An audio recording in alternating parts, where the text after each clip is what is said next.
For this lesson, I'm using the 0301 Create a New Sequence Premiere Pro project file. You can find that with the media associated with this lesson.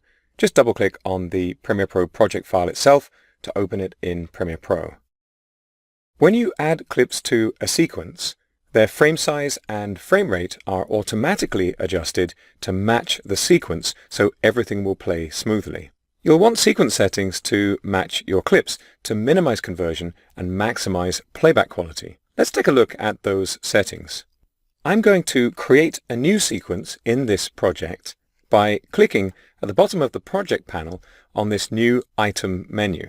I'm going to go into the list and choose Sequence, and this brings up the New Sequence dialog.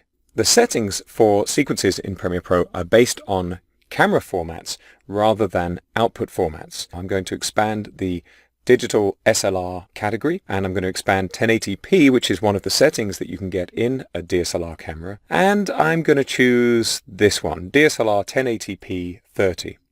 Choose a preset that matches your original camera material and click OK. I'm going to click on the name of the sequence that's just been created, and let's give this a name. I'll call this Travelogue.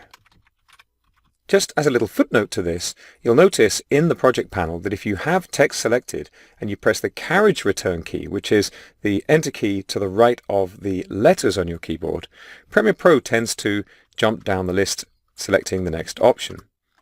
But if you have the characters selected, as I do now, and you press the enter key on a numerical keypad, that's over on the far end of a keyboard with the full numerical keys, then it'll just apply that text.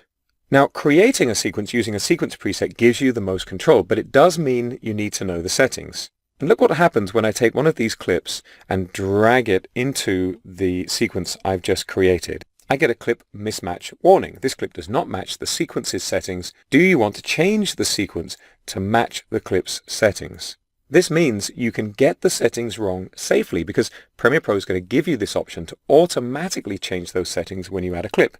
So let's do that. Let's change sequence settings. That clip is now in the timeline ready for us to work on, but it's pretty short, and that's because we're zoomed out quite a long way in the timeline panel.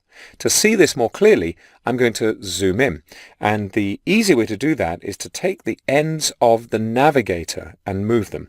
So I'm going to click on the end here and drag in to shorten the navigator, and as I do, you can see that we're zooming in and in and into the timeline, and now we can see that clip a little more clearly. I'm also going to click between these two track headers, between video 1 and video 2, the first and the second video tracks, and I'm going to drag up so I can see the thumbnail as well. Now that you've seen Premiere Pro automatically update the settings for a sequence based on a clip, you can easily make use of an even better shortcut. I'm going to take one of these other clips, and again, I'm just single clicking here, I'm not double clicking, because if I double click, it opens in the source monitor. So back in the project panel, I'm going to drag this clip icon onto that same button menu, the new item menu. You see the little plus symbol there means I'm going to create a new sequence. I'm going to release the mouse, and now I have a sequence that is automatically based on that clip. I don't need to know anything about the settings.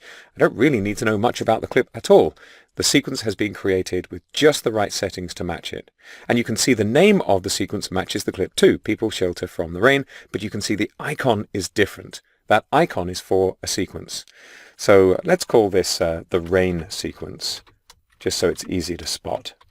And I'm pressing that enter key at the end of my keyboard. Not only can you drag one clip onto the new item menu, you can actually drag multiple clips. I'm going to select the first item on the list here. Let's say I know that these are the shots I want. I'm going to hold the shift key down, and I'm going to click on the last clip on the list, and I'm going to drag all 4 of these onto the new item menu. And now you can see right away, I'll just resize the track header here. There are the 4 clips. And you can see once again, the new sequence has taken the name from the first clip. I'll just call this More Rain, just so we can see it in the panel. So that's how you create a new sequence in Adobe Premiere Pro, ready to add some clips.